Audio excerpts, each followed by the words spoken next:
إن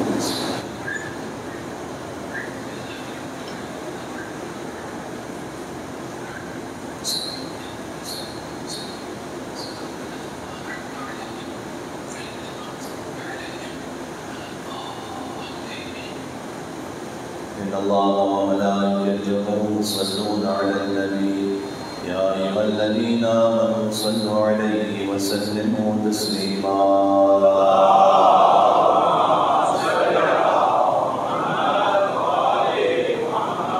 أعوذ بالله من الشيطان الرجيم بسم الله الرحمن الرحيم وبه نستعين وهو خير ناصر ومعين والعاقبة للمتقين والجنة للموحدين والنار للعاصين والصلاة والسلام على أشرف الأنبياء والمرسلين حبيب إله العالمين العبد المرتضى والنبي المجتبى والرسول المصطفى سيدنا ونبينا وشفيع ذنوبنا وطبيب نفوسنا ومولانا القاسم محمد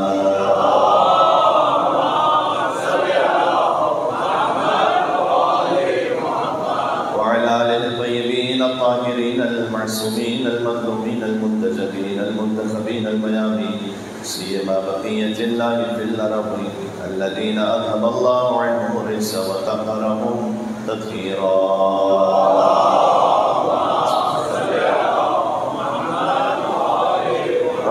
الله على محبين واللعنة الدائمة على أعدائهم أجمعين ایام عزت آغاز امام زمان علیہ السلام کو فرصت پیش کرتے ہوئے کرتے ہیں دعائے امام یاسر زمان کے ساتھ بسم اللہ الرحمن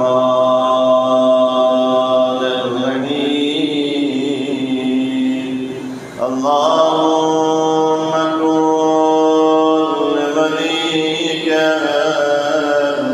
حجت ابن حسن صلواتك عليه وعلى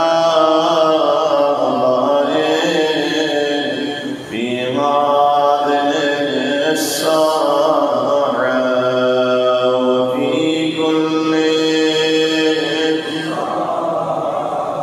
وليا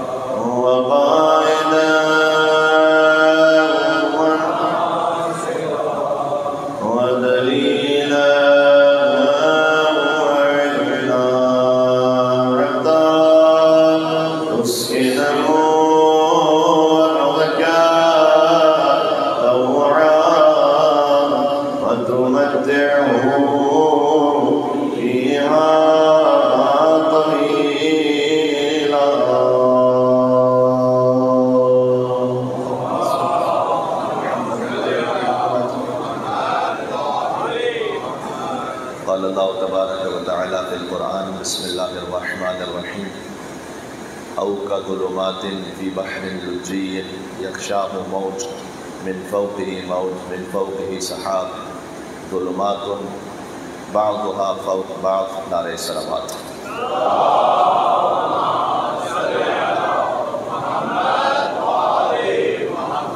ایک اور بلندر صلوات بین محمد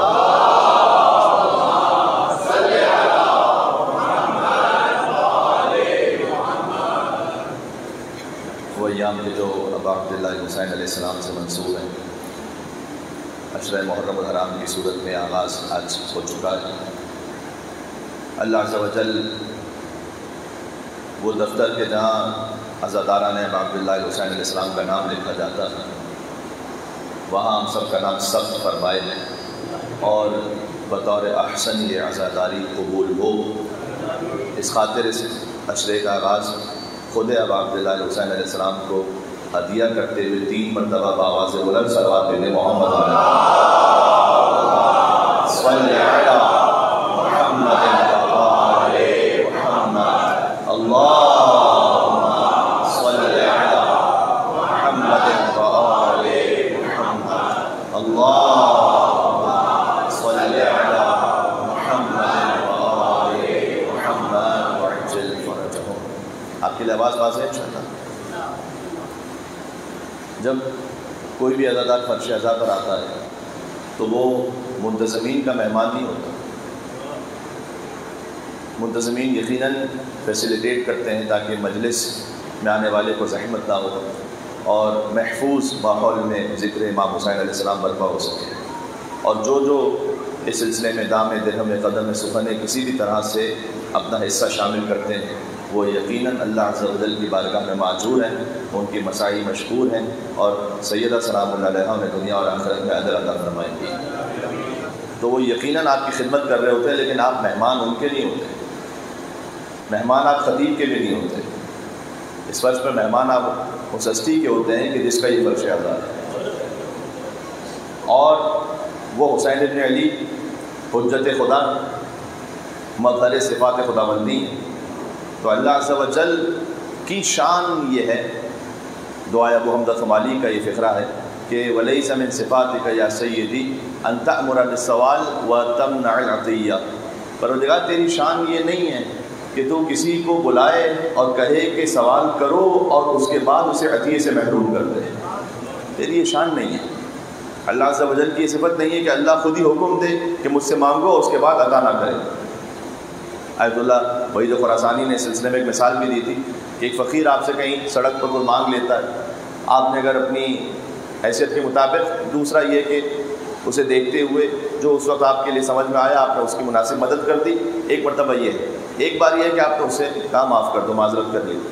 دوسری اور تیسری صورت یہ ہے کہ آپ نے اسے کہا کہ میرے ساتھ آنا، اور اسے ساتھ لے کر گئے اپنے گھر تک. تو جب گھر کے دروازے پہ پہنچ گئے تب اس کی امید ہے کہ آپ مجھے کچھ خاص عطا کرنا چاہتے ہیں. گھر کے دروازے پہ پہنچ کر آپ یہ نہیں کہہ سکتے کہ معاف کرو میں نہیں دے سکتا.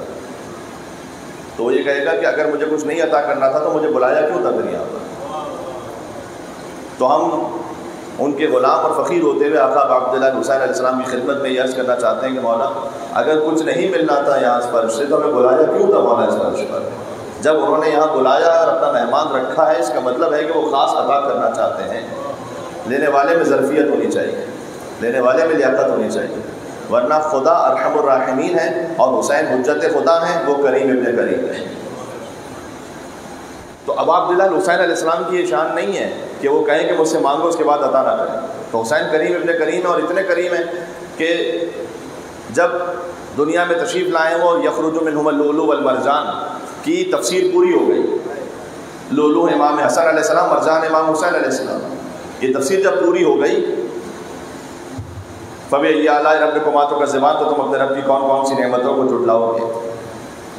رمضان المبارک کا اگر آپ کو ایک مکالمہ یاد ہو جو آپ تک شاید پہنچا بھی تھا، کہ جس میں ایک قاری صاحب جو ہمارے ساتھ تھے انہوں نے یہ سوال کیا تھا کہ آپ نے روایت کہاں سے پڑھ دی، جبکہ روایت خود تفسیر در المنصور میں علامہ جلال الدین سیوطی نے لکھی ہے.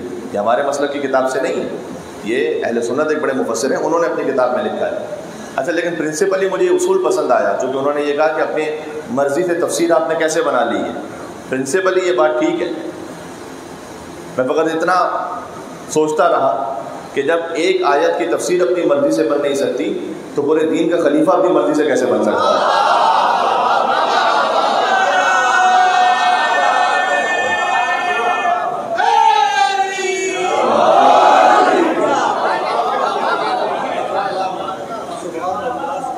جب ایک آیت کی تفسیر بھی وہ اپنے مزاج سے نہیں بن سکتی کہ میرا مزاج یہ تو میں یہ کہہ دوں کسی بھی آیت کے بارے میں، بات اصولی طور پر ٹھیک ہے، تو پورے دین کا خلیفہ وہ اپنے مزاج سے، اپنے ووٹ سے، اپنی کمیٹی سے کیسے بن سکتا ہے. اور بہت سادہ سی بات ہے، مجھے جانا تو بہت آگے ہے لیکن میں فقط لا بلائے کلام میں بات آ گئی تو عرض کر دوں کہ جتنا شاید تمام مسلمانوں میں آپس میں مولا علی علیہ السلام کی شخصیت پر اتفاق نہ ہو، اتنا امام مہدی علیہ السلام پر اتفاق ہے. امام مہدی علیہ السلام کے ظہور کی تعجیل کی نیت سے مل کے صلوات کیجیے گا محمد وعلی محمد صلی اللہ علیہ وسلم.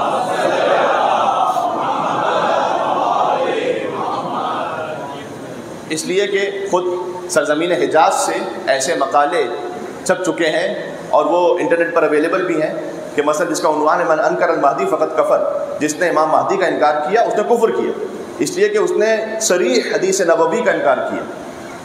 تو امام مہدی علیہ السلام البتہ جو فقہ جعفریہ میں اور مذہب اہل بیت میں مہدی کا تصور ہے وہ اور ہے، اور جو ہمارے اہل سنت بردرز وہ یہ سمجھتے ہیں مہدی، اس تصور میں اختلاف ہے، لیکن خود امام مہدی علیہ السلام کے وجود کے حوالے سے کہ وہ آئیں گے اس میں کوئی اختلاف نہیں ہے۔ ہم امام مہدی کو فقط کوئی ہیومن رائٹس ایکٹیوسٹ نہیں سمجھتے، ہم کوئی ریفارمسٹ نہیں سمجھتے، ہم امام مہدی کو مولا علی علیہ السلام کے تسلسل میں حضور مکرم کا خلیفہ برحق سمجھتے ہیں۔ تو یہ فرق ہے، یہ بڑی اہم بات ہے یہ۔ لیکن اگر تمام ہی مسلمان یہ سمجھتے ہیں کہ کوئی نہ کوئی مہدی ہیں، کیونکہ کتاب البخاری میں بھی حدیث ہے کہ کیف انتم اذ نزل ابن مریم فیکم و امامکم منکم، تمہاری اس وقت کیا کیفیت ہوگی کہ جب عیسیٰ ابن مریم نازل ہوں گے اور امامت وہ نہیں کروائیں گے، امام تم میں سے ہوں گے۔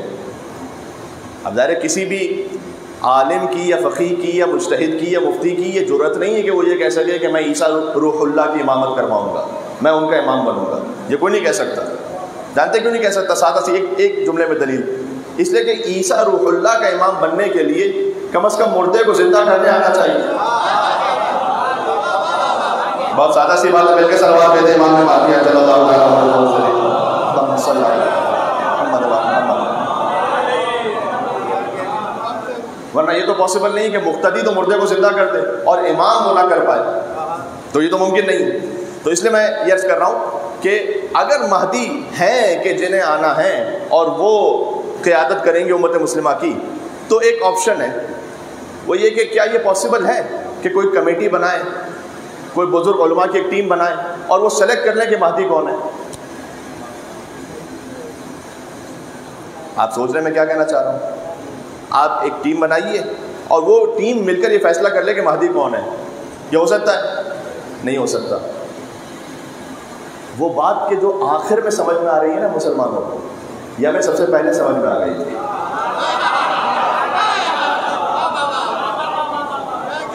کہ یہ کام ووٹنگ سے نہیں ہونے والا۔ علی بن ابی طالب علیہ السلام کو ووٹوں نے نہیں بنایا، جس کو لوگ ووٹ دے کر بناتے ہیں اسے ذلیل کر کے نکال بھی دیتے ہیں۔ مولا علیہ السلام منصوص من اللہ ہیں، حجت خدا ہیں۔ تو بات یہاں سے نکلی کہ ہم نہ اپنی مرضی سے اپنا کوئی رہبر متعین کر سکتے ہیں کہ جو دین کے معاملات میں ہو، جس کے پاس رسول اللہ کی خلافت ہے، اور اسی طریقے سے اپنی مرضی سے کسی آیت کی تفسیر بھی ممکن نہیں ہے جب تک کہ کلام اہل بیت اطہار علیہ السلام نہ ہو۔ تو یخرج منہم اللؤلؤ والمرجان، یہاں سے بات ہوئی کہ لولو سے مراد امام حسن اور مرجان سے مراد امام حسین علیہ السلام ہے۔ یہ حدیث رسول ہے صلی اللہ علیہ وآلہ وسلم، انہوں نے فرمایا ہے اللہم صلی علی محمد وعلی محمد۔ حسین اتنے کریم ابن کریم ہیں کہ جب اس آیت کی تفسیر پوری ہوئی اور امام حسین علیہ السلام کی دنیا میں تشریف آوری ہوئی تو آسمانوں پر ایک مجرم تھا، امام حسین علیہ السلام نے اسے معاف کیا۔ وہ امام حسین کے گہوارے سے لگ کر شفا پا گیا۔ بچے کو نام یاد ہے اس کا، فطرس۔ اس کا جرم یہاں نہیں ہے، زمین پر نہیں ہے، اس کا جرم آسمانوں پر ہے۔ خاص قسم کے اللہ نے بالوں پر عطا کیے ہوئے تھے اور وہ غرور میں آ گیا اور وہ کہنے لگا کہ من مثلی، کون ہے مجھ جیسا۔ تو کبھی یہ صفت ہمیں بھی آ جاتی ہے کہ اب اللہ سبحانہ و تعالیٰ کو نعمت عطا کر دے تو ایک تو یہ ہے کہ اس نعمت پر شکر انسان بجا لائے، اور ایک مرتبہ یہ ہے کہ نہیں غرور کی کیفیت میں چلا جائے۔ تو اللہ عز و جل کو یہ اتنا برا محسوس ہوا کہ اللہ نے بالوں پر واپس لے لیے اور راندہ درگاہ ہو کے ایک طرف پڑا رہتا تھا۔ تو جب جبریل امام حسین علیہ السلام کی خدمت میں آ رہے تھے ان کی ولادت کے وقت حضور مکرم کے پاس مبارکباد دینے کے لیے، تو بعض خطبہ کا اس طرح سے بیان ہے کہ چونکہ ہزاروں ملائکہ جبریل کے ساتھ تھے تو گویا عرش و فرش ہل رہے ہیں، ہزاروں ملائکہ آسمان سے نازل ہو رہے ہیں حضور مکرم کے پاس۔ اور اس وقت فطرس نے یہ کہا کہ اے جبریل کیا قیامت آ گئی ہے جو اس طرح کا زلزلہ ہے؟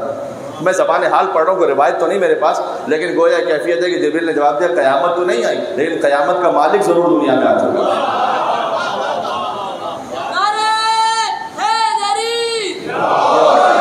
جب جبریل نازل ہوئے اور فطرس بھی ساتھ میں آیا، واقعہ مجھے نہیں دہرانا، ایک نتیجہ لینا ہے، گہوارے سے مس ہوا، بالوں پر واپس مل گئے، اور پھر کہتا ہوا اڑا کہ من مثلی، کون ہے مجھ جیسا۔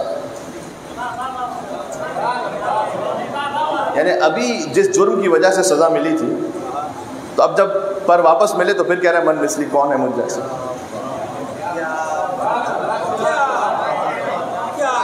اس کے بعد اس سے وہ بالوں پر دوبارہ سلب بھی نہیں ہوئے، اس کا مطلب یہ ہے کہ اس وقت اللہ عز و جل نے اس بارے میں کوئی برا بھی محسوس نہیں کیا، اس کے لیے کوئی عذاب یا کوئی گناہ کے لیے بھی وعید نہیں سنائی، وہ اڑتا ہوا چلا گیا۔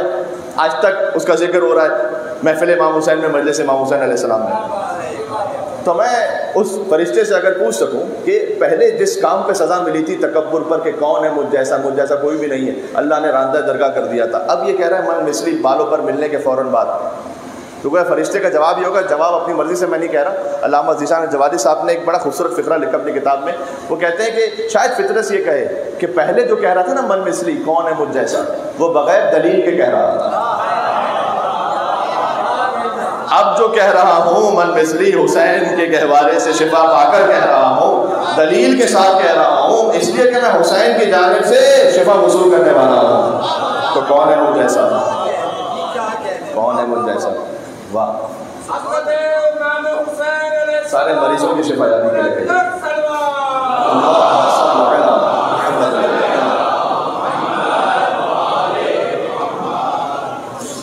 چونکہ چاند نہیں ہوا آج محرم کا، تو میں آج ان الحسین مصباح الہدی و سفینۃ النجاہ میں تھوڑی سی بات کرنا چاہوں گا، اور کل سے انشاءاللہ باقاعدہ موضوع کا آغاز کریں گے کہ فطرس پرو بغیر بہت ہی اداس تھا، آ کر میرے حسین سے بنوا کے لے گئے، اور جنت کو اس قدر کیا سستا حسین نے، خوراک کی اپنی جھولی کو پھیلا کے لے گئے۔ آئی ندا نصیب میں بیٹے نہیں تیرے، راہب میرے حسین سے لکھوا کے لے گئے۔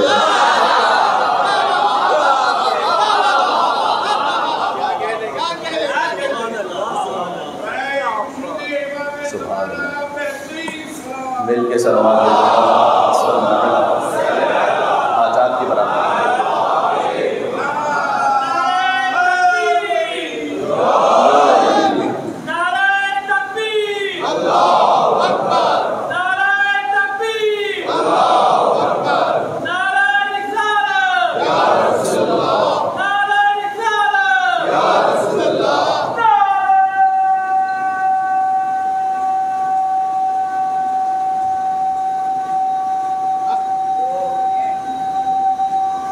امام حسین کی خوشنودی کی خاطر مل کے کہیے گا۔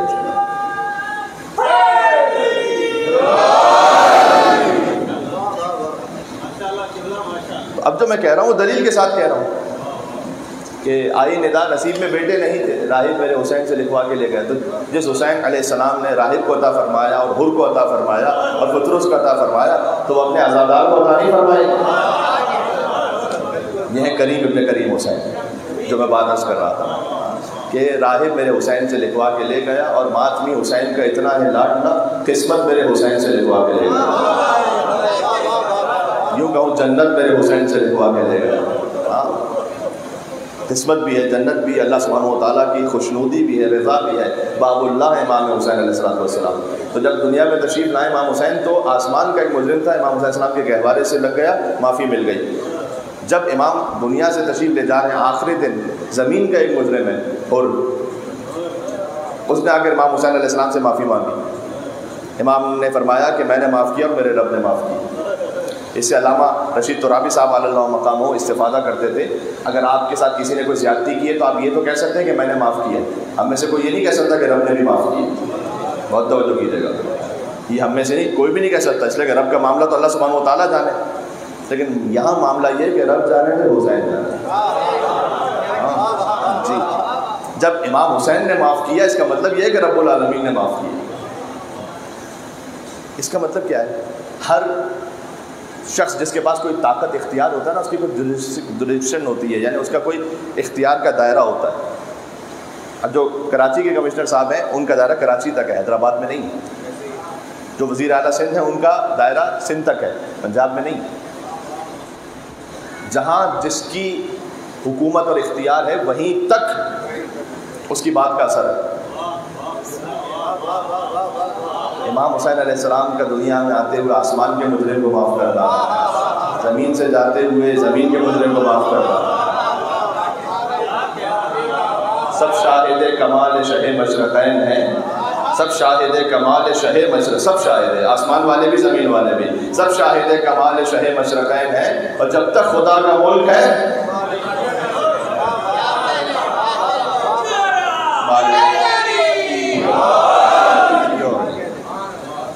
میں صرف عرض یہ کرنا چاہ رہا ہوں کہ آپ اس بات کو محسوس کریں کہ آپ کس ہستی کے مہمان ہیں. اب اس جملے کو پھر سے ریکال کیجیے گا. اس فرش پر آنے والا منتظمین کا اصل میں مہمان نہیں. کوئی اناؤنسمنٹ خصوصی نہیں کسی کو کیا گیا, ایک جنرل اناؤنسمنٹ تھا, خصوصی دعوت نامہ کسی کو نہیں دیا گیا جیسے کہ آپ اپنے گھر کی کسی پرسنل پروگرام میں بلاتے ہیں, ویسا نہیں تھا معاملہ, جنرل ہے. یہاں خطیب کے مہمان نہیں, یہاں ابا عبداللہ الحسین علیہ السلام کے مہمان ہیں, پنجتن کے مہمان ہیں. اور تصور کیجئے گا کہ جس کے مہمان ہیں وہ کتنے کریم ہیں, ارحم الراحمین کے نمائندے ہیں. اس لیے اب یہ میری بے بذاتی ہوگی کہ میں یہاں آؤں فرش پر اور کچھ لیے بغیر واپس چلا جاؤں.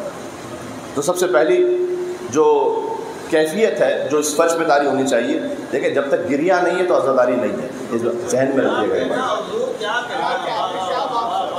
آپ ہر چیز کو شامل کر لیجئے اور گریہ نہ ہو.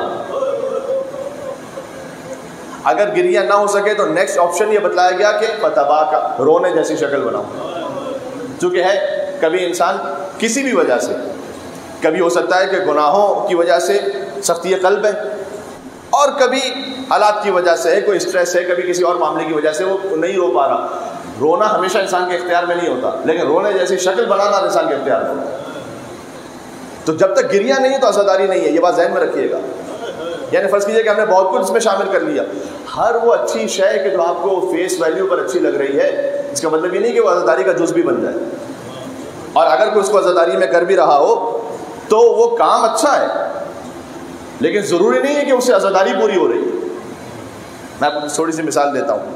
آج ٹیوزڈے میرے خیال میں نا, دعائے کمین پڑھنا اچھا عمل ہے یا برا؟ اچھا عمل ہے, تو آج پڑھنا چاہیے. پڑھ لے تو کوئی حرج نہیں, لیکن اصل کب عمل ہے؟ شب جمعہ پڑھیں. دعائے عرفہ پڑھنا اچھی بات ہے یا بری بات ہے؟ اچھی بات ہے. آج لیکن نہیں پڑھیں گے آپ. ہر اچھا کام ضروری نہیں کہ آپ عزاداری میں شامل کر لیں. بلڈ دینا اچھا کام ہے,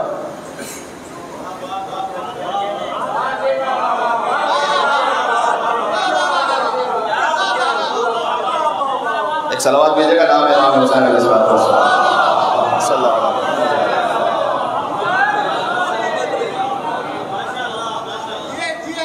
کام اچھا ہے, نیکی کا کام. ہر نیکی کا کام ضروری نہیں کہ عزاداری ہوگی. تو جو کر رہے ہیں ان کے خلوص کو میرا سلام ہے. اس میں کسی پہ, میری کیا اوقات کہ میں کسی کے بارے میں کچھ کہہ سکوں. نہ ان کے خلوص پہ کسی قسم کا شک ہے, ان کی نیت خالصانہ ہے, لیکن عزاداری کیا ہے؟ گریہ. اگر میں سلسلے میں آپ کو فقہا سے جو پوچھا گیا بلڈ ڈونیشن کے بارے میں, عزاداری کے بارے میں, وہ سناؤں تو ہو سکتا ہے کہ بعض لوگوں کے لیے ان کے لیے دل ٹوٹ جائے, تو اس لیے میں زیادہ تفصیل میں نہیں جاتا. ورنہ جواب تو بزرگ علماء نے یہ بھی دیا ہوا ہے کہ کام اچھا ہے لیکن عزاداری سے تعلق نہیں ہے. مقصد میرا یہ نہیں کہ بس ڈیٹیل میں جاؤں گا, اور جو جہاں کہیں جس طرح سے بھی کام کر رہا ہے وہ سیدہ سلام اللہ علیہ سے اجر عطا فرمائیں. لیکن جو امام نے فرمایا ہے نا, سب سے پہلے وہ مقدم رکھیں, وہ ہے گریہ, رونے جیسی شکل بنانا. اس کا مطلب کیا ہوا؟ اس کا مطلب یہ ہے کہ اگر ایک جگہ لیکچر ہو جائے, گریہ نہیں, تو اہل بیت کا پیغام شاید پہنچا لیکن ابھی عزاداری نہیں ہوئی. ایک جگہ فقط بیٹھ کے مرثیہ ہوا اور آپ نے رو لیا, یہ ہو گئی عزاداری, یہ عزاداری ہو گئی, مجلس ہو گئی. اس بات کو ذہن میں رکھیے گا. اس لیے کہ بہت زیادہ اس وقت مختلف میسیجز پر, کبھی کبھار اسپیچز میں اس بات پر اصرار ہوتا ہے کہ محرم آ گیا تو بس فقط رونے سے کام نہیں بنے گا. یہ جملہ کہنا مناسب نہیں. بات سمجھ میں آ رہی ہے؟ یہ جملہ کہنا مناسب نہیں. آپ نے اگر تبلیغ کرنی تو کسی اور طرح سے تبلیغ کریں. فقط رونے سے کام نہیں چلے گا کہنا اس لیے مناسب نہیں ہے کہ امام نے رونا ہی بتلایا تھا. امام حسین علیہ السلام سب سے پہلے رونا بتلایا. کوئی آپ عزاداری کی حدیث دیکھ لیں, وہ رونے سے خالی ہے ہی نہیں, رونے سے خالی ہے ہی نہیں. یہ رونا ہارٹ کی کلینزنگ ہے میرے بھائی. اگر کوئی سمجھ سکے اس کو, تزکیہ نفس جتنا امام حسین السلام پر گریے سے جو تزکیہ نفس حاصل ہوتا ہے, امام حسین علیہ السلام پر گریے سے جو قربت حاصل ہوتی ہے, یقین فرمائیے گا یہ وہ نعمت چونکہ ہمیں اویلیبل ہے دنیا کے بعض جگہوں پر. جب ہوتا ہے کہ جنریشنز آفٹر جنریشنز وہ ری ٹریک ہو جاتے ہیں, تھے فور فادرز مذہب اہل بیت پر, تو ایسے بھی لوگ ہیں جو یہ کہتے ہوئے سنے گا کہ مولانا یقین فرمائیے گا میں $1 ملین خرچ کرنے کو تیار ہوں فقط اس بات پر کہ میرے بیٹے کی آنکھوں میں آنسو آ جائے نام امام حسین علیہ السلام پر، نہیں آتا. یہ نعمت عظمیٰ جو اللہ سبحانہ و تعالیٰ نے آپ کو عطا کی. تو پہلی بات سبحان اللہ. تو ہم اس قریب کے نمائندے ہیں. ایک آیت مجھ سے سنیے گا، یہ آیت ہے سورہ نور کی، او کظلمات فی بحر لجی. بہت لطیف آیت ہے یہ. کافروں کے لیے اللہ تعالیٰ نے ایک مثال دی ہے. آیت نمبر 40 سورہ نور. کافروں کی مثال ایسی ہے کہ جیسے وہ ظلمتوں میں، ایسی ظلمت کے جو گہرا سمندر ہے اس میں غرق ہو چکے ہیں. او کظلمات فی بحر لجی، ایک بہت ڈیپ سمندر ہے کوئی، اس میں وہ غرق ہو چکے ہیں. ظلمات بالکل گھپن دے رہا ہے، اٹر ڈارکنیس. کتنی ڈارکنیس ہے یہاں پر کہ اللہ سبحانہ و تعالیٰ نے آگے فرمایا کہ یغشاہ موج، وہ جو اندر اندھیروں میں ڈوبا ہوا ہے اس سے اوپر بھی ایک موج ہے. من فوقہ موج، اس کے اوپر ایک اور موج. من فوقہ سحاب، اس کے اوپر سیاہ بادل ہے. اللہ تعالیٰ مثال دے رہا ہے قرآن میں، اتنا گھبن دے رہا ہے. پھر اللہ نے آگے کہا کہ ایسا ہے کہ اذا اخرج یدہ، اگر وہ ہاتھ اپنا باہر نکالے تو وہ دکھائی نہیں دے گا، اس کو اپنا ہاتھ خود نہیں دکھائی دے گا. سوال یہ اللہ تعالیٰ نے مثال دی. پھر کہا کہ اللہ جس کے لیے نور نہ قرار دے فما لہ من نور، تو پھر سے نور ملنے والا نہیں ہے. پہلے تو اس بارے میں سن لیجیے گا، اس کی جو تعویلی حقیقت ہے نا اس آیت کی، ایک ہے تفسیر، ایک ہے تعویل. میں اپنے سامعین سے یہ توقع رکھتا ہوں کہ تعویل کو سمجھ پائیں گے کہ تعویل کا مطلب کیا ہے. تعویل وہ کہ جو ہڈن میسج ہے کہ جو اہل بیت علیہ السلام کے کلام سے سمجھ میں آئے گا. کتاب الکافی کی پہلی جلد میں اس آیت کی جو تعویلی حقیقت ہے وہ یہ ہے کہ غاصبین خلافت امیر المومنین کا ذکر فرمایا امام نے کہ وہ اندھیرا ہے، ایک کے بعد ایک اور اندھیرا ہے، پھر ایک اور اندھیرا ہے. پھر کہا کہ یزید کے بعد حاکم شام کا ذکر کیا اور بنی امیہ کی حکومت کا. امام السلام نے فرمایا کہ اس کی تعویل یہ ہے کہ ایک گمراہ شخص اتنے اندھیروں میں غرق ہے اور اللہ جس کے لیے نور نہ قرار دے فما لہ من نور، اسے کوئی نور ملنے والا نہیں ہے. امام فرماتے ہیں کہ جبریل امین نازل حضور مکرم کے پاس، فرمایا ابشرک بان تجوز علی الصراط، میں آپ کو اللہ کی جانب سے خوشخبری دے رہا ہوں کہ آپ پل صراط سے جب گزریں گے تو تجوز بنور اللہ، آپ گزریں گے اللہ کے نور سے. وَيَجُوزُ عَلِيٌّ بِنُورِكَ، علی ابن ابی طالب صراط سے گزریں گے آپ کے نور سے. وَتَجُوزُ أُمَّتُكَ بِنُورِ علی ابن ابی طالب، اور آپ کی امت گزرے گی صراط سے علی ابن ابی طالب کے نور سے. اب میرا ایک سوال ہے آپ سے کہ اگر ایسی ظلمت ہو جہاں ایک کے اوپر ایک اتنی ویوز ہیں کہ ہاتھ بھی نظر نہیں آ رہا اور کوئی گہرے سمندر میں غرق ہے، تو اسے کیا چاہیے؟ نجات کے لیے کیا چاہیے؟ ایک تو کشتی چاہیے تاکہ سمندر سے اپنے آپ کو بچا سکے، دوسرا نور چاہیے تاکہ کچھ نظر آ سکے. ان الحسین مصباح الہدی و سفینۃ النجات. آپ نے اس آیت سے جوڑا اس حدیث کو. یقیناً حسین ہدایت کا چراغ ہے، نجات کی کشتی ہے. یعنی حضور مکرم نے فرمایا ہے کہ جب تم یکے بعد دیگر گہرے اندھیروں میں گم، نجات کہاں سے؟ کشتی نجات امام حسین ہے، نور ہدایت اب عبداللہ الحسین ہے. ان الحسین مصباح الہدی و سفینۃ النجات.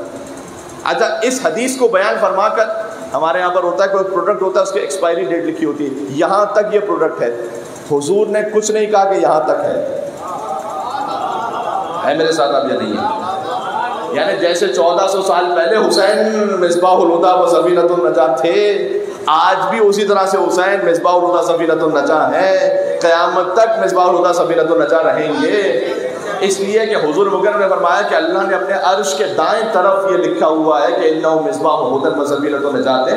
یہ اللہ نے اپنے عرش کے دائیں طرف لکھا ہوا ہے. عرش یعنی کائنات کا سب سے عالی مقام. وہ اللہ تعالیٰ نے جب کائنات خلق کی ہے نا تو اس کی ہیڈ لائن جو بنائی ہے وہ ہے کہ حسین ہدایت کا چراغ ہے، نجات کی کشتی. یہ ہے نجات کا ذریعہ. سورہ نور کی آیت ذہن میں رہے گی, آیت نمبر 40, اس کو جا کے ایک دفعہ ترجمہ دیکھیے گا تو آپ انشاءاللہ اس کو اچھی طرح سے اپنے ذہن میں محفوظ کر پائیں گے. جب نجات یہاں سے ہے اور ہدایت یہاں سے ہے, تو ہدایت امام حسین علیہ السلام زندگی کے ہر معاملے میں ہدایت یقین فرمائی. کہ امام نے یہ نہیں فرمایا کہ مجھے وہ گھر پسند ہے کہ جس میں رباب اور سکینہ ہو. سبحان اللہ. ایک شوہر کا اپنی زوجہ سے کیا تعلق ہونا چاہیے, حتیٰ اتنا ڈیپتھ میں جا کر, اتنا ریز ہو کر امام حسین علیہ السلام نے بیان فرمایا. کیا وہ مہر و محبت کا تعلق ہونا چاہیے. وَمِنْ آیَاتِهِ أَنْ خَلَقَ لَكُم مِّنْ أَنفُسِكُمْ أَزْوَاجًا لِتَسْكُنُوا إِلَيْهَا. میں مجبور ہوں اس بات پر کہ میں اس عشرہ محرم الحرام میں ان امور کو ڈسکس کروں, اس لیے کہ آپ ہی کی جانب سے, آپ تمام احباب اور دنیا بھر میں جہاں جہاں سے لوگ سن رہے ہیں, بے شمار اس حوالے سے میسیجز ہیں اور پیغامات ہیں کہ عمر صاحب تھوڑا سا فیملی اسٹرکچر کے بارے میں بات کیجیے. اس لیے کہ شیطان اگر خدا نہ خواستہ کسی مومن کی فیملی کو بریک کرنے میں کامیاب ہو جائے یا اس کے لیے اس میں وہاں پر کچھ مسائل کریٹ کر لے, تو یقین فرمائیے گا ہر مومن کا جو گھر ہے نا وہ قلعہ ہے امام زمانہ علیہ السلام کا. اگر وہاں اگر شیطان پینیٹریٹ کرتا ہے, اس کا مطلب یہ ہے کہ شیطان اس نے ایک قلعے کو فتح کر لیا. اور یہ زیادہ رسپانسبلٹی مرد حضرات کی بنتی ہے, اس لیے میں آپ کے سامنے اس بات کو کہہ رہا ہوں. تھوڑا سا صبر کر لینا, بعض موقعوں پر وہ سال کے مسائل کو ضبط کر لیتا ہے, کنٹرول کر لیتا ہے. اللہ تعالیٰ نے ہمیں 2 دماغ دیے جو سائنٹیفک ریسرچ یہ کہتی ہے کہ ایک ہے ریپٹائل برین جو ہمارے بیک پر ہے یہاں, ایک ہے ہیومن برین جو ہمارے سامنے ہے یہاں پر. یہ ریپٹائل برین جو نا اللہ تعالیٰ نے تمام اینیملز میں رکھا ہوا ہے. یہ گھوڑے میں بھی ہے, گدھے میں بھی ہے, مینڈک میں بھی ہے, چوہے میں, سب میں اس قسم کا دماغ. وہ یہ کہتا ہے آپ نے کسی کو سلام کیا, اس نے سلام کا جواب نہیں دیا, مثال کے طور پر, یہ والا دماغ کہے گا ارے اتنا بدتمیز انسان ہے, اسے اتنی بھی تمیز نہیں, آئندہ میں سے بات نہیں کروں گا. بائنری سسٹم ہے, یہاں سے یہاں تک آتا ہے سسٹم, چند سیکنڈز میں. ایک ٹھنڈی سانس, کبھی ایک ٹھنڈی سانس, یہ والا دماغ یہ کہتا ہے کہ نہیں شاید اسے سنا نہ ہو, شاید کسی اور سوچ میں ہو, شاید میں اسے پوچھوں جا کے, ہو سکتا ہے کہ اپنے کسی اور پرابلم میں ہے. کبھی کبھار ایک سانس. اس لیے جناب امیر نے فرمایا ہے کہ غصے کے عالم میں فیصلہ نہیں کیا کرو. اگر آپ کسی غصے کی کیفیت میں آپ نے اگر 2 لفظ کہنے تو آپ 4 اور بڑھا کر کہیں گے, اس لیے کہ غصے میں شیطان حاوی ہوتا ہے. آپ نے کوئی بات کہنی ہے, جب غصہ ختم ہو جائے تب بات کنوے کیجیے. میں یہ نہیں کہہ رہا کہ بات نہیں پہنچائیں گے, آپ کنوے کیجیے گا آپ, لیکن جب غصہ تھوڑا سا ختم ہو جائے, اس لیے کہ پھر وہ ہوگا کہ جو آپ حقیقت میں بیان کریں گے. یہ پیغام کہاں سے؟ یہ اہل بیت علیہ السلام کے در سے. یہ بھی پیغام ہے امام حسین علیہ السلام نے. یہ میں خالی تھوڑے سے ہیڈ لائنز بتا رہا ہوں, انشاءاللہ اس پہ بات ہوتی رہے گی. کہ اب عبداللہ حسین نے شب عاشور یہ نہیں کہا تھا کہ انی احب الصلاۃ و تلاوت القرآن, میں فقط نماز پڑھتا نہیں ہوں, نماز سے عشق کرتا ہوں. میں فقط قرآن پڑھتا نہیں ہوں, تلاوت قرآن سے عشق کرتا ہوں. بہت کم ہے ہمارا تلاوت قرآن کا نظام, کم ہے, افسوس کی بات ہے. خود اب عبداللہ حسین علیہ السلام نے فرمایا ہے کہ جو کم سے کم 10 آیات کو پڑھے لم یکتب من الغافلین. یہ بیر منیمم امام حسین السلام نے فرمایا ہے. فرمایا دن میں کم از کم 10 آیتوں کو پڑھو تاکہ تمہارا نام غفلت کرنے والوں میں نہ لکھا جائے.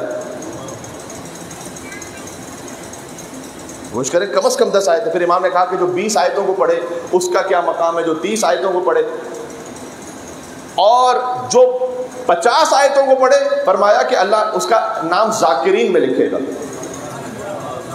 آپ چاہتے ہیں آپ کا نام ذاکرین میں لکھا جائے, سادہ طریقہ یہ ہے کہ 50 آیتوں کی تلاوت کیجیے بقصد قربت الہی بوسیلہ امام حسین علیہ السلام, اللہ تعالیٰ ذاکرین میں نام لکھے گا. تو یہ کچھ چیزیں ہیں کہ جن پہ توجہ دینے کی ضرورت ہے. یہ معاشرے میں ہمارے تھوڑا سا کم ہے, تو اس لیے ان امور پر انشاءاللہ بات ہوتی رہے گی. 2 مصرے مجھے یاد آ رہے ہیں آپ سے دعا کا طالب ہے. سبحان اللہ. یہ حضرت میر انیس رحمۃ اللہ علیہ. کبھی کوئی لیٹ پہنچتا ہے نا, یعنی کیا مطلب, امام حسین کی بارگاہ میں جتنا جلدی مجھے اپرچونٹی تھی جانا چاہیے تھا, میں نہیں آیا کوتاہیوں کی وجہ سے زندگی میں. جیسے نماز پڑھنی چاہیے تھی اب تک نہیں پڑھی، جتنا تلاوت قرآن ہونا چاہیے تھا نہیں ہوا، جیسے صلہ رحم ہونا چاہیے تھا نہیں ہوا. لیکن اٹس نیور ٹو لیٹ. یہ امام حسین کا پیغام ہے. میر انیس کہتے ہیں حضرت حر علیہ السلام کے لیے بالکل آخر میں پہنچے نا، وہ جملہ تو ذہن میں ہے، حر نے نمازیں نہیں بنتی تھی، حر نے امام بنتا تھا. یہ بات جملہ ذہن میں کہتے ہیں کہ کعبے کی طرف دیر سے کو دیر سے پہنچا. تھوڑا سا ایسا سمجھا دوں میں. دیر کہتے ہیں لیٹ ہونا، دیر کسے کہتے ہیں؟ دیر کہتے ہیں ایک ایسی عبادت گاہ کہ جہاں پر خدا کے علاوہ کسی اور کی عبادت ہو رہی ہے. تو انیس یہ کہہ رہے ہیں کہ جب حر وہاں یزید کے لشکر میں ہے نا تو غیر خدا کی عبادت ہے نا وہاں. نمازیں بھی پڑھتے رہو، اللہ منہ پہ مار رہا ہے. حسین کے بغیر جو نماز ہے. کعبے کی طرف حسین ہے مولود کعبہ کے بیٹے، جو آئے حسین کے پاس وہ آ رہا ہے کعبے کے پاس. کعبے کی طرف دیر سے گو دیر سے پہنچا. پھر سے کہتا ہوں تاکہ آپ اچھی طرح سے اسے سمجھ سائیں کہ کعبے کی طرف دیر سے گو دیر سے پہنچا. شر نے اسے روکا تھا مگر خیر سے پہنچا.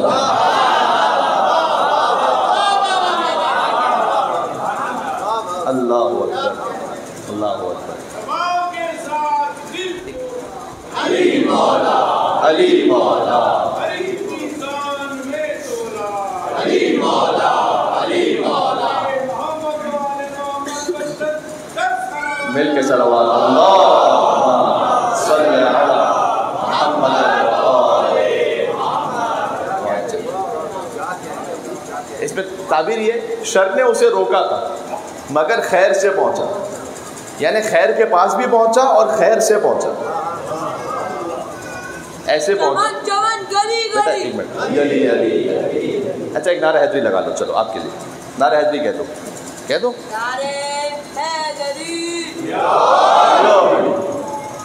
یہ معصوم بچہ اسے دیکھ کر مجھے یاد آیا کہ یہ خون کی طہارت ہوتی ہے. جب ذکر امام حسین پر، ذکر مولا علی پر کوئی بچہ بھی بول اٹھے، شجر سب ہر زن ہوتے ہیں، اونچے بول پڑتے ہیں، اور علی کا ذکر آتا ہے تو شجرے بول پڑتے ہیں.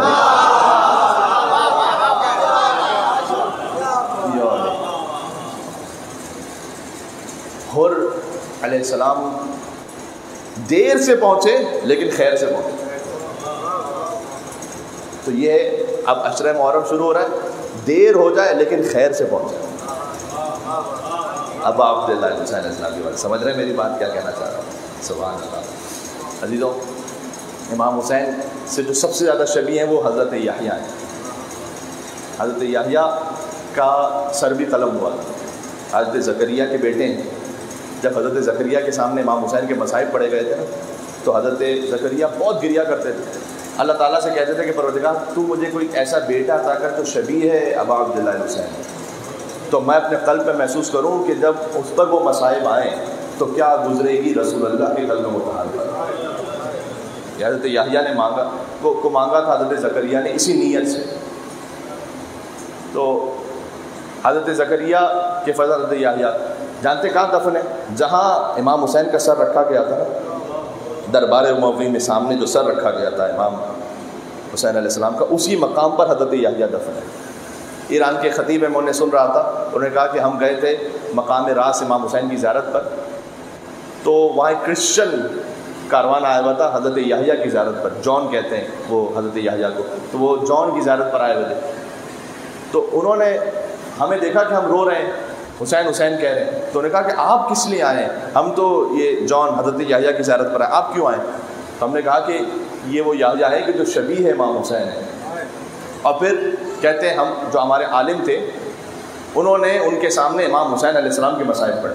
اب یہ ان الحسین مصباح الہدیٰ و سفینۃ النجاۃ، کب کسے کہاں کیسے ہدایت مل جائے یہ امام حسین علیہ السلام جانتے ہیں. کہتے کچھ ہی دیر نہ گزری تھی کہ وہ جو پورا کرسچن کاروان تھا، وہ کرسچن فیملی ہائے حسین ہائے حسین، جو بھی ان کی لینگویج میں جس طرح سے ہو سکتا تھا حسین حسین حسین کہہ کے دھاڑے مار مار کر رو رہے تھے.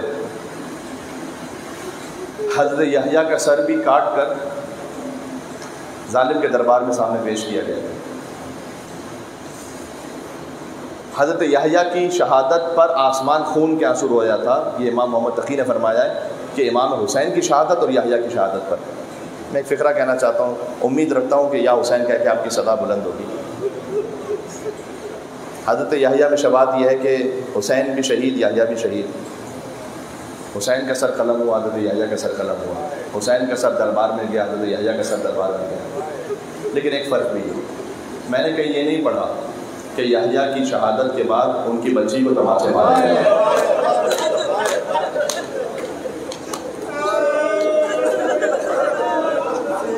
کہیں تاریخ میں یہ نہیں ہے کہ یحییٰ علیہ السلام کی شہادت کے بعد ان کی بچی کو تماچے مارے گئے.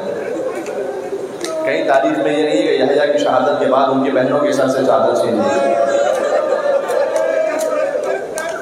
یہ فقط حسین ابن علی کا مقدر تھا. اذ لا یوم کا یوم کا یا ابا عبداللہ, اے حسین جیسے آپ کے مسائل کا دن ہے ویسے کسی کے مسائل کا دن نہیں ہے. دلوں میں یا حسین کی صدا گونج رہی ہے. حسین دستک دے رہے ہر مومن کے قلب میں. محرم کا چاند آج نہیں طلوع ہو سکا, کل طلوع ہو جائے گا, لیکن یہ جو محرم کا چاند ہے اسے دیکھ کر زہرا کا چاند بدلی میں چلا جائے گا. یا ابا عبداللہ حسین علیہ السلام. اگر میں کہہ سکوں کربلا محلہ میں کچھ بیٹیاں بھی بڑی مظلومہ تھیں. آج چلو انہی سے بات کا آغاز کرتے ہیں. ایک حسین کی بیٹی مظلوم تھی. سلام اس بچی پر کہ جس کے رخساروں کا رنگ بدلتا رہا. کربلا سے کوفہ, کوفہ سے شام, جس کے رخساروں کا رنگ بدلتا رہا. ایک اور بچی بڑی مظلوم تھی.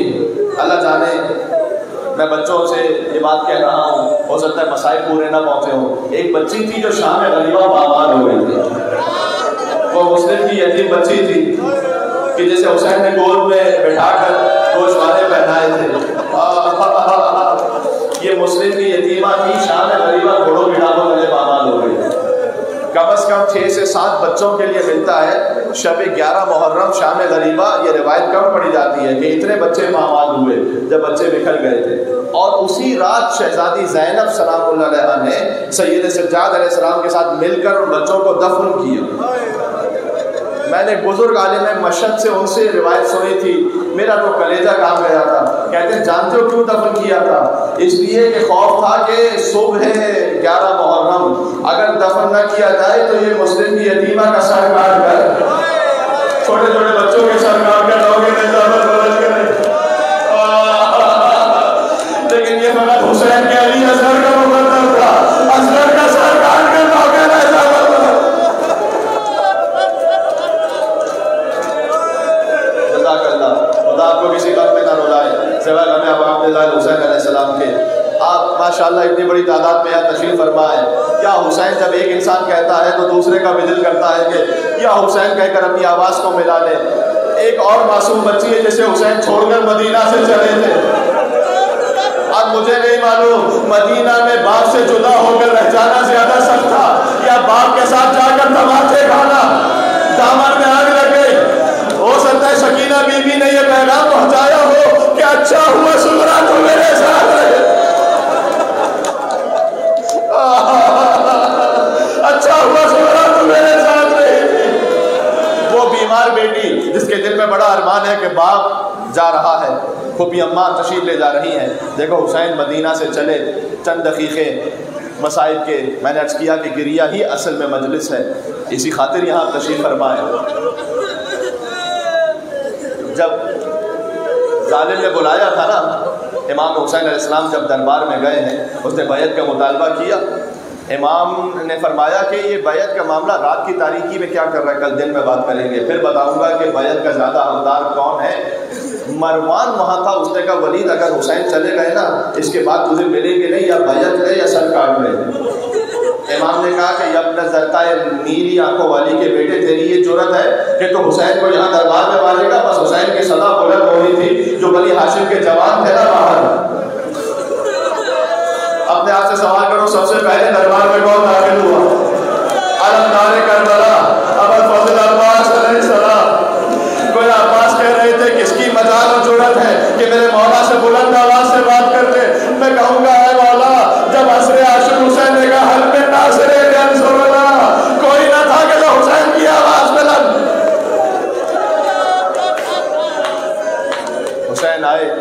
خال سے فرمایا کہ اب ودا کا موقع ہے، نانا کا مدینہ چھوڑ دینا ہے۔ دیکھو مجھے زائرین نظر آ رہے ہیں بہت سے، آپ کربلا کی زیارت پر جائیں بار بار، مدینہ کی زیارت پر جائیں بار بار۔ جب زیارت کا آخری دن ہوتا ہے نا تو ظاہر کے دل سے پوچھنا کیا کیفیت ہوتی ہے، وہ بار بار جاتے ہیں آخری زیارت پر تو وہ بار بار زمین کو دیکھ رہا ہوتا ہے، پھر باہر نکلتا ہے تو گنبد کو دیکھ رہا ہوتا ہے، پتہ نہیں اس کے بعد مجھے مولا کے در پر آنا نصیب ہوگا یا نہیں ہوگا۔ سوچو جب حسین نے ماں کی لہر سے خدا حافظ کہا، حسین کے دل پر کیا کیفیت تھی۔ لہذا راوی کہتا ہے حسین ایسے دوڑے جیسے کوئی چھوٹا بچہ ماں کی گود میں جاتا ہے، کہا ماں میرا آخری سلام قبول کرو ماں۔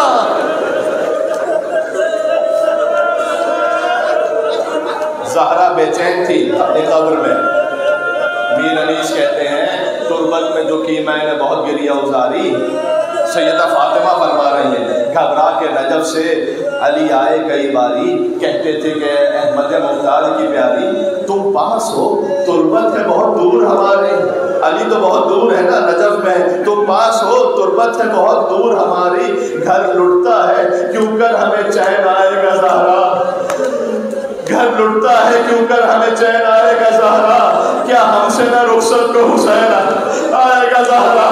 حسین نے آخری سلام کیا ماں کی قبر پر، بار بار نانا کی لہر پر جاتے تھے، کہتے تھے نانا مجھے اپنی قبر میں لے لیجیے۔ اس کے بعد ایک منزل آئی کہ ایک صحابی رسول اللہ کے وہ بہت اونچا سنتے تھے، بجلی کے کڑکنے کی آواز بھی نہیں سن پاتے تھے، کان لا یسمع صوت الرعد، وہ بجلی کے کڑکنے کی آواز نہیں سن پاتے تھے۔ 28 رجب کو کہتے ہیں اپنی زوجہ سے کہ یہ محلہ بنی ہاشم سے کن بیویوں کے رونے کی آواز آ رہی ہے، بس ایک ایک بیوی باہر تشریف لاتی گئی۔ دیکھو کچھ باتیں ہوتی ہیں جو براہ راست روایت میں نہیں لکھی ہوں گی لیکن بین السطور آپ سمجھیں گے۔ مثلا آج یہ ہوتا ہے یا نہیں کہ اگر کوئی بوڑھی ماں آئے تو اگر باسعادت بیٹا ہے تو وہ خود آگے بڑھ کر دروازہ کھولتا ہے یا نہیں کھولتا، تاکہ میری ماں آرام سے آسانی سے بیٹھ جائیں، سواری پہ بیٹھ جائیں۔ جب ہم اور آپ اتنا خیال کرتے ہیں تو علی اکبر نے کیا کیا ہوگا؟ جب ام لیلہ تشریف لائیں تو علی اکبر آگے بڑھے، اپنی والدہ کو بڑے احترام سے سوار کروایا۔ ام کلثوم آئی تو ابو الفضل عباس علیہ السلام آئے، ام فرما آئی تھی تو حضرت قاسم سلام اللہ علیہ آئے تھے، یہاں تک کہ ایک آواز آئی اے مدینے والوں اپنی نگاہوں کو جھکاؤ اور سب دور ہو جاؤ، اس لیے کہ اب رسول کی بڑی نوازی علی شبن ابی طالب کی بڑی بیٹی آ رہی ہے۔ پہنچی جو ہی ناکے کے قریب دختر حیدر، خود ہاتھ پکڑنے کو بڑھے سمت پیغمبر، اور فضا تو سنبھالے ہوئے تھی گوشہ چادر، تھے پردہ محمل کو اٹھائے علی اکبر، فرزند کمر بستہ چپو راس کھڑے تھے اور نالین اٹھا لینے کو عباس کھڑے تھے۔ بیوی یہ سواری ہے مدینہ سے کربلا کی، لیکن جب کربلا سے کوفہ پہنچی کوئی بھی نہیں تھا، فرمایا اے برما قاسم نہ صحیح زینب سوار کروائے گی، اے لیلا اکبر نہ صحیح زینب سوار کروائے گی، حق یہ ہے کہ اما فضا آج کنیز کو زینب سوار کروائے گی۔ جب سب کو سوار کروا لیا، دہنے دیکھا کوئی نہ تھا، بہنے دیکھا کوئی نہ تھا، فرات کا رخ کیا، کہا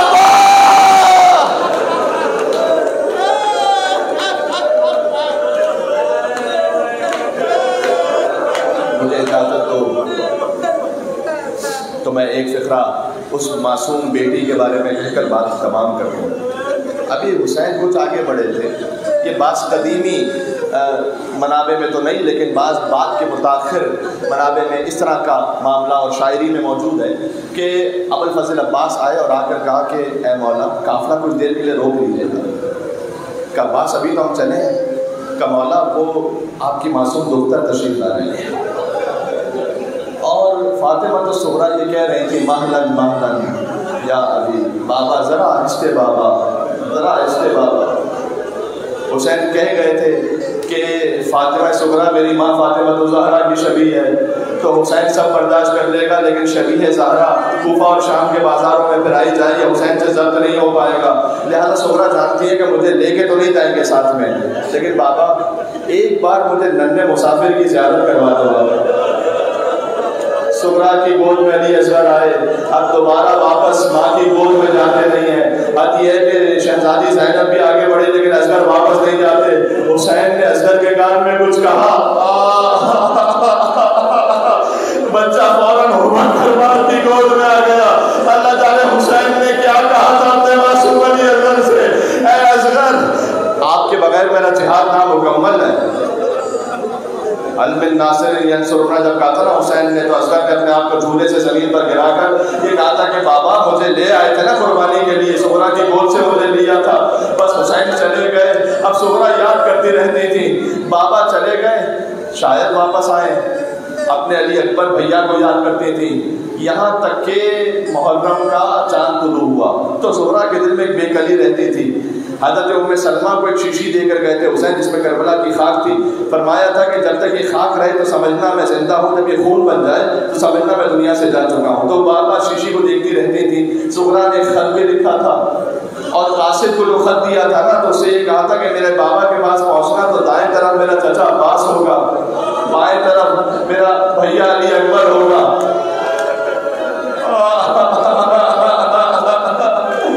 اس خط میں لکھا تھا, بابا قبلوہ نیابتاً عنی, میرے علی اصغر کو میری نیابت میں بوسے دینا. جب قاصد پہنچا تھا تو عباس کا لاشا فرات پر تھا, اکبر کلیجے میں بچی کھا کر سو گئے تھے. اور حسین کہتے تھے اے سغرا تیرا خط کس کو سناؤں. علی اصغر کے گلے پر تیر لگ چکا تھا. ایک کیفیت اور ہے جو علماء بیان کرتے ہیں, میرا آخری جملہ ہے. علماء یہ بھی بیان فرماتے ہیں کہ جب شہزادہ علی اکبر کا وقت آخر تھا نا, تو اس وقت حسین نے کہا تھا بیٹا کوئی تمنا ہے, کوئی حاجت ہے تو بیان کیجیے. کہ بابا چاہتا ہوں ایک بار مدینے والی بہن فاطمہ سغرا کی زیارت ہو جائے. اب تو حسین نے معجزانہ ہاتھ پھیرا, سغرا کو اکبر کو مدینہ نظر آنا شروع ہوا, روضہ رسول نظر آیا لیکن فاطمہ سغرا نظر نہیں آتی. اپنا گھر بھی نظر آیا لیکن فاطمہ سغرا نظر نہیں آتی. ایک مرتبہ اکبر نے چیخ ماری کہ بابا جہاں سے میں چلا تھا, جس کے دل میں جتنا دم ہے حسین کہتے ہوئے روتا جائے. سغرا میرے قدموں کی خاک کو اپنی آنکھوں میں لگا کر ہر گزرنے والے سے یہ پوچھ رہی ہے کیا کسی نے میرا بھائی علی اکبر دیکھا, اکبر کہاں ہے.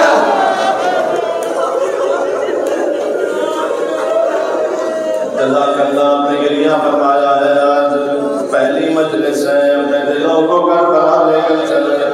جیسے سغرا نے دور سے سلام کیا تھا ویسے ہی ہم دور سے کہتے ہیں السلام علیکم حسین.